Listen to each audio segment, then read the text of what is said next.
Good morning, students. Today we will discuss chapter Electoral Politics. In this chapter, we will discuss further topic Universal Adult Franchise, Balak Mat Adhikar. What is Universal Adult Franchise? बालक मत अधिकार की है. Right to express one's choice by vote is called franchise. Vote ਦੇ ਅਧਿਕਾਰ ਦੇ ਨਾਲ ਇੱਕ ਸਹੀ ਵਿਅਕਤੀ ਦੀ ਚੋਣ ਕਰਨਾ ਮਤ ਅਧਿਕਾਰ ਅਖਵਾਉਂਦਾ ਹੈ. ਯੂਨੀਵਰਸਲ ਅਡਲਟ ਫਰੈਂਚਾਈਜ਼ ਦੇ ਵਿੱਚ ਬਾਲਕ ਮਤ ਅਧਿਕਾਰ ਜਿਹੜਾ ਹੈ ਸਾਡੇ ਸੰਵਿਧਾਨ ਦੇ ਅਨੁਸਾਰ ਜੋ ਵਿਅਕਤੀ ਜਿਹੜਾ ਹੈ ਕਿਸੇ ਦੇਸ਼ ਦਾ ਨਾਗਰਿਕ ਹੁੰਦਾ ਹੈ 18 ਸਾਲ ਦਾ ਜਾਂ ਉਸ ਤੋਂ ਅਬਵ ਹੋ ਜਾਂਦਾ ਹੈ ਉਸ ਨੂੰ ਬਿਨਾਂ ਜਾਤ ਪਾਤ ਰੰਗ ਦੇ ਆਧਾਰ 'ਤੇ ਜੋ ਅਧਿਕਾਰ ਦਿੱਤਾ ਜਾਂਦਾ ਹੈ ਉਸ ਅਧਿਕਾਰ ਨੂੰ ਅਸੀਂ ਬਾਲਕ ਮਤ ਅਧਿਕਾਰ ਕਹਿੰਦੇ ਹਾਂ. ਉਹ ਆਪਣੀ ਮਰਜ਼ੀ ਦੇ ਨਾਲ ਜਿਹੜਾ ਹੈ ਆਪਣਾ ਰਿਪਰੈਜ਼ੈਂਟੇਟਿਵ ਜਿਹੜਾ ਵਾ ਆਪਣੀ ਵੋਟ ਦੇ ਥਰੂ ਜਿਹੜਾ ਚੁਣ ਸਕਦਾ ਹੈ. Merits of universal adult franchise. First, it is based on political equality. ਰਾਜਨੀਤੀ ਸਮਾਨਤਾ ਦੇ ਆਧਾਰ 'ਤੇ ਬਾਲਕ ਮਤ ਅਧਿਕਾਰ ਦਿੱਤਾ ਜਾਂਦਾ ਹੈ. ਇਸ ਦੇ ਵਿੱਚ ਕੀ ਹੁੰਦਾ ਹੈ ਸਥਾਨ ਦੇ ਅਨੁਸਾਰ ਕੀ ਹੁੰਦਾ ਹੈ ਕਿ ਸਾਰਿਆਂ ਨਾਲ ਸਮਾਨਤਾ ਕੀਤੀ ਜਾਂਦੀ ਹੈ. ਕਿਸੇ ਵੀ ਨਾਲ ਜਿਹੜਾ ਵਾ ਉਹ ਅਮੀਰੀ ਗਰੀਬੀ ਰੰਗ ਜਾਤ ਪਾਤ ਦੇ ਆਧਾਰ 'ਤੇ ਕੋਈ ਵੀ ਵਿਤਕਰਾ ਜਿਹੜਾ ਉਹ ਨਹੀਂ ਕੀਤਾ ਜਾਂਦਾ. ਇਹ ਅਧਿਕਾਰ ਜਿਹੜਾ ਚਾਹੇ ਕੋਈ ਆਦਮੀ ਜਿਹੜਾ ਹੈ ਅਮੀਰ ਹੈ ਜਾਂ ਗਰੀਬ ਹੈ ਜਵਾਨ ਹੈ ਬੁੱਢਾ ਹੈ ਗੋਰਾ ਹੈ ਕਾਲਾ ਹੈ ਮਰਦ ਜਾਂ ਔਰਤ ਹੈ ਸਭ ਨੂੰ ਬਰਾਬਰ ਜਿਹੜਾ ਹੈ ਅਧਿਕਾਰ ਦਿੱਤਾ ਜਾਂਦਾ ਹੈ. Secondly it establish a true democratic government.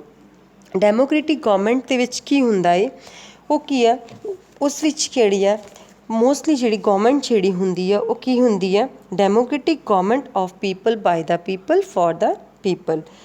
ਲੋਕਤੰਤਰ ਜਿਹੜਾ ਹੈ ਇਹ ਵੋਟ ਤੋਂ ਬਿਨਾਂ ਅਧੂਰਾ ਹੁੰਦਾ ਹੈ. ਇਸ ਕਰਕੇ ਇਸ ਵਿੱਚ ਸਭ ਨੂੰ ਜਿਹੜਾ ਹੈ ਵੋਟ ਦਾ ਅਧਿਕਾਰ ਜਿਹੜਾ ਉਹ ਪ੍ਰਦਾਨ ਕੀਤਾ ਜਾਂਦਾ ਹੈ. Thirdly it makes government responsible to ਆਲ.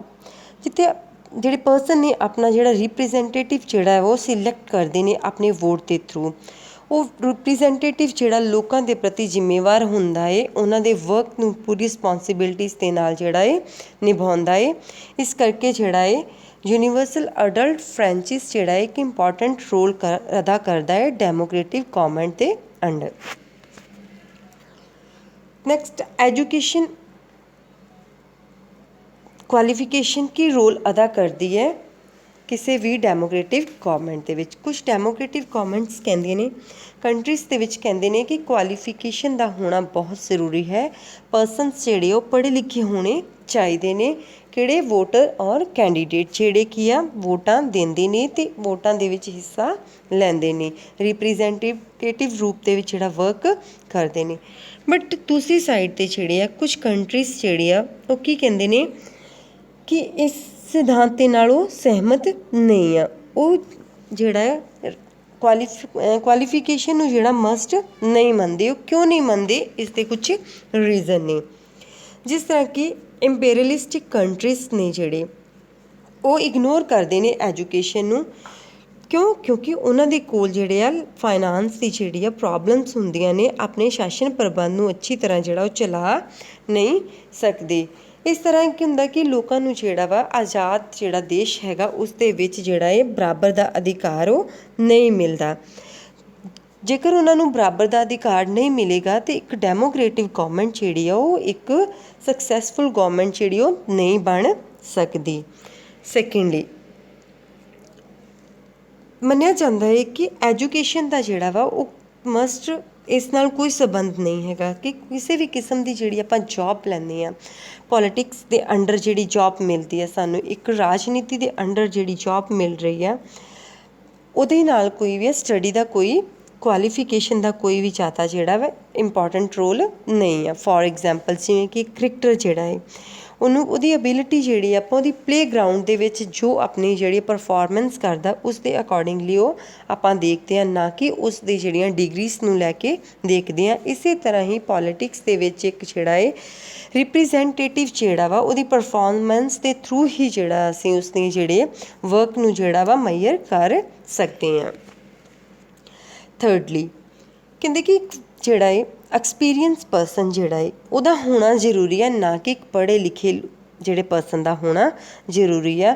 ਜੋ ਕਿ ਇੱਕ ਐਕਸਪੀਰੀਅੰਸ ਪਰਸਨ ਜਿਹੜਾ ਹੈ ਉਹ ਆਪਣੀ ਅਬਿਲਿਟੀ ਦੇ ਅਨੁਸਾਰ ਜਿਹੜਾ ਲੋਕਾਂ ਦੀਆਂ ਪ੍ਰੋਬਲਮਸ ਨੂੰ ਸਮਝ ਸਕਦਾ ਹੈ, ਸੁਣ ਸਕਦਾ ਹੈ ਅਤੇ ਉਸ ਦੇ ਅਨੁਸਾਰ ਜਿਹੜਾ ਵਰਕ ਕਰ ਸਕਦਾ ਹੈ। ਇਸ ਕਰਕੇ ਜਿਹੜਾ ਸਟੱਡੀ ਨੂੰ ਜ਼ਿਆਦਾ ਜਿਹੜੀ ਇੰਪੋਰਟੈਂਸ ਜਿਹੜੀ ਉਹ ਨਹੀਂ ਦਿੱਤੀ ਗਈ। ਫੋਰਥਲੀ ਇਹ ਵੀ ਆਰਗੂ ਕੀਤਾ ਜਾਂਦਾ ਹੈ ਕਿ ਜਿਹੜੇ ਇੱਕ ਕੈਂਡੀਡੇਟ ਹੋਣਾ ਚਾਹੀਦਾ ਹੈ ਪੋਲੀਟਿਕਸ ਵਿੱਚ ਐਂਟਰੀ ਕਰਨ ਦੇ ਲਈ, ਉਹ BA ਹੋਣਾ ਚਾਹੀਦਾ, BSc ਹੋਣੀ ਚਾਹੀਦੀ ਆ। ਬਟ ਕੀ ਆ ਜਾਂਦਾ ਹੈ ਕਿ 90% ਜਿਹੜੇ ਵੋਟਰ ਨੇ ਉਹ ਜਿਹੜੇ ਜ਼ਿਆਦਾ ਪੜ੍ਹੇ ਲਿਖੇ ਨਹੀਂ ਹੁੰਦੇ। ਇਸ ਕਰਕੇ ਜੇਕਰ ਉਹ ਜ਼ਿਆਦਾ ਪੜ੍ਹੇ ਲਿਖੇ ਨਹੀਂ ਆ ਤਾਂ ਉਹ ਆਪਣੀ ਜਿਹੜੀ ਆ ਇਲੈਕਸ਼ਨਸ ਦੇ ਵਿੱਚ ਪਾਰਟੀਸਪੇਟ ਨਹੀਂ ਕਰ ਸਕਦੇ। ਇਸ ਤਰ੍ਹਾਂ ਕੀ ਹੁੰਦਾ ਕਿ ਇਹ ਡੈਮੋਕ੍ਰੇਟਿਵ ਗਵਰਨਮੈਂਟ ਦੇ ਜਿਹੜਾ ਆਪੋਜ਼ਿਟ ਹੁੰਦਾ, ਅਗੇਂਸਟ ਹੁੰਦਾ ਹੈ। ਡੈਮੋਕ੍ਰੇਟਿਵ ਗਵਰਨਮੈਂਟ ਜਿਹੜੀ ਉਹ ਕਿਹੜੀ ਹੈ, ਸਾਡੀ ਲੋਕਾਂ ਦੁਆਰਾ ਚੁਣੀ ਗਈ ਸਰਕਾਰ ਹੁੰਦੀ ਹੈ, ਜਿਸ ਵਿੱਚ ਕੀ ਆ ਲੋਕ ਜਿਹੜੇ ਆ ਆਪਣਾ ਰਿਪਰੈਜ਼ੈਂਟੇਟਿਵ ਜਿਹੜਾ ਸਿਲੈਕਟ ਕਰਦੇ ਨੇ। ਇਸ ਕਰਕੇ ਐਜੂਕੇਸ਼ਨ ਕੁਆਲੀਫਿਕੇਸ਼ਨ ਜਿਹੜੀ ਹੈ ਇਹ ਜ਼ਿਆਦਾ ਇੰਪੋਰਟੈਂਟ ਰੋਲ ਜਿਹੜਾ ਅਦਾ ਨਹੀਂ ਕਰਦੀ ਹੈਗੀ।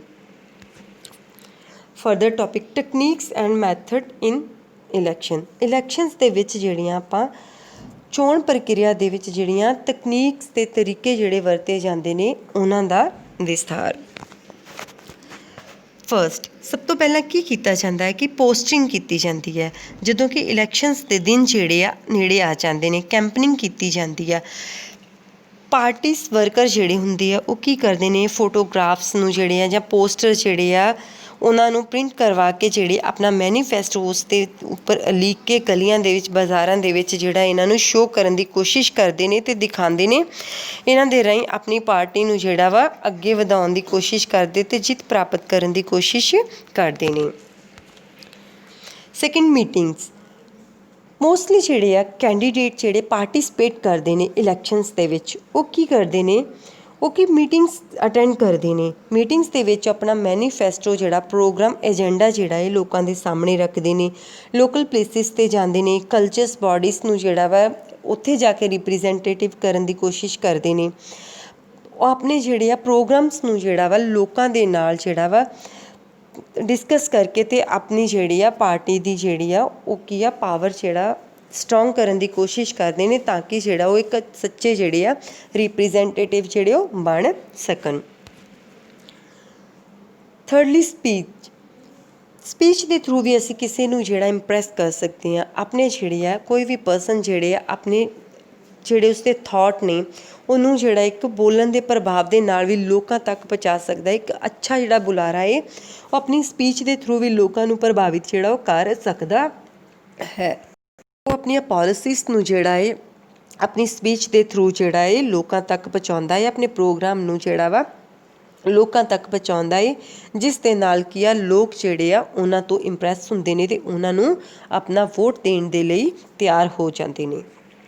ਫੋਰਥਲੀ ਪ੍ਰੋਸੈਸ਼ਨ ਰੈਲੀਆਂ ਜਲੂਸ। ਇਸ ਤਰ੍ਹਾਂ ਹੁੰਦਾ ਕਿ ਜਦੋਂ ਕਿ ਵੋਟਾਂ ਨੇੜੇ ਹੁੰਦੀਆਂ ਨੇ, ਇਲੈਕਸ਼ਨਸ ਨੇੜੇ ਹੁੰਦੀਆਂ ਨੇ, ਉਸ ਤਰ੍ਹਾਂ ਮੋਸਟਲੀ ਜਿਹੜੇ ਆ ਪਾਰਟੀ ਵਰਕਰਸ ਕੀ ਕਰਦੇ ਨੇ, ਮੋਟਰਸਾਈਕਲ, ਸਕੂਟਰ, ਸਾਈਕਲ, ਰਿਕਸ਼ਾ, ਟਾਂਗਾ, ਟਰੱਕ, ਕਾਰਸ ਇਹਨਾਂ ਦੇ ਥਰੂ ਕੀ ਆ ਰੈਲੀਜ਼ ਨਿਕਾਲਦੇ ਨੇ। ਰੈਲੀਜ਼ ਦੇ ਵਿੱਚ ਕੀ ਆਪਣੇ ਸਲੈਗਨਸ ਜਿਹੜੇ ਉਹ ਲੈ ਲੈਂਦੇ ਨੇ, ਜਿਨ੍ਹਾਂ ਨੂੰ ਕੀ ਆ ਉੱਚੀ ਆਵਾਜ਼ ਦੇ ਵਿੱਚ ਜਿਹੜਾ ਵਾ ਉਹ ਬੋਲਦੇ ਨੇ ਅਤੇ ਆਪਣੇ ਪ੍ਰਤੀ ਜਿਹੜਾ ਵਾ ਲੋਕਾਂ ਨੂੰ ਅਟਰੈਕਟ ਕਰਦੇ ਨੇ। ਉਹਨਾਂ ਦੇ ਥਰੂ ਜਿਹੜੀ ਆ ਆਪਣੇ ਆਪ ਨੂੰ ਜਿਹੜਾ ਪ੍ਰਦਰਸ਼ਿਤ ਕਰਕੇ ਅਤੇ ਲੋਕਾਂ ਦੇ ਜਿਹੜੀ ਸਪੋਰਟ ਲੈਣ ਦੀ ਕੋਸ਼ਿਸ਼ ਕਰਦੇ ਨੇ। Last house to house conveyancing. ਜਦੋਂ ਕੀ ਹੈ ਇਲੈਕਸ਼ਨਸ ਹੁੰਦੀਆਂ ਨੇ, ਕੈਂਡੀਡੇਟ ਜਿਹੜੇ ਆ ਉਹਦੇ ਵਿੱਚ ਜਿਹੜੇ ਆ ਪਾਰਟੀਸਪੇਟ ਕਰਦੇ ਨੇ, ਉਹ ਕੀ ਕਰਦੇ ਨੇ ਘਰ ਘਰ ਜਾ ਕੇ ਜਿਹੜਾ ਵਾ ਲੋਕਾਂ ਤੋਂ ਸਪੋਰਟ ਲੈਣ ਵਾਸਤੇ ਜਿਹੜਾ ਹੈ ਘਰ ਘਰ ਜਾਂਦੇ ਨੇ। ਆਪਣੇ ਪੈਂਪਲੇਟਸ ਜਿਹੜੇ ਆ ਉਹਨਾਂ ਦੇ ਸਾਹਮਣੇ ਰੱਖਦੇ ਨੇ, ਮੈਨੀਫੈਸਟੋ ਜਿਹੜਾ ਆਪਣਾ ਡਿਸਟਰੀਬਿਊਟ ਕਰਦੇ ਨੇ ਲੋਕਾਂ ਕੋਲੋਂ ਆਪਣੀਆਂ ਵੋਟਾਂ ਨੂੰ ਪ੍ਰਾਪਤ ਕਰਨ ਦੇ ਲਈ, ਤਾਂ ਕਿ ਉਹ ਕੀ ਆ ਜਿਹੜੇ ਉਹ ਰਿਪਰੈਜ਼ੈਂਟੇਟਿਵ ਜਿਹੜੇ ਉਹ ਬਣ ਸਕਣ ਅਤੇ ਉਹਨਾਂ ਦੇ ਲਈ ਜਿਹੜੀ ਆ ਸੇਵਾ ਦਾ ਕੰਮ ਜਿਹੜਾ ਉਹ ਕਰ ਸਕਣ। ਇਸ ਤਰ੍ਹਾਂ ਜਿਹੜੇ ਇੱਕ ਯੂਨੀਵਰਸਲ ਅਡਲਟ ਫਰੈਂਚਾਈਜ਼ ਜਿਹੜਾ ਏ ਉਹ ਬੜਾ ਇੰਪੋਰਟੈਂਟ ਰੋਲ ਅਦਾ ਕਰਦਾ ਏ। ਉਸ ਦੇ ਅਨੁਸਾਰ ਹੀ ਜਿਹੜਾ ਏ ਇੱਕ ਰਿਪਰੈਜ਼ੈਂਟੇਟਿਵ ਜਿਹੜਾ ਵਾ ਆਪਣੇ ਜਿਹੜਾ ਇੱਕ ਪਾਵਰਸ ਦੇ ਵਿੱਚ ਆਉਂਦਾ ਏ ਅਤੇ ਪਾਵਰ ਦੇ ਵਿੱਚ ਆਉਣ ਤੋਂ ਬਾਅਦ ਹੀ ਉਹ ਜਿਹੜੇ ਲੋਕਾਂ ਦੇ ਲਈ ਜਿਹੜਾ ਕੰਮ ਕਰਦਾ ਹੈ। ਇਸ ਕਰਕੇ ਕਿਹਾ ਜਾਂਦਾ ਹੈ ਕਿ ਡੈਮੋਕ੍ਰੇਟਿਵ ਗੌਰਮੈਂਟ ਦੇ ਵਿੱਚ ਜਿਹੜਾ ਏ ਇੱਕ ਵੋਟਰ ਜਿਹੜਾ ਉਸ ਦਾ ਮੇਨ ਇੰਪੋਰਟੈਂਟ ਰੋਲ ਹੁੰਦਾ ਏ।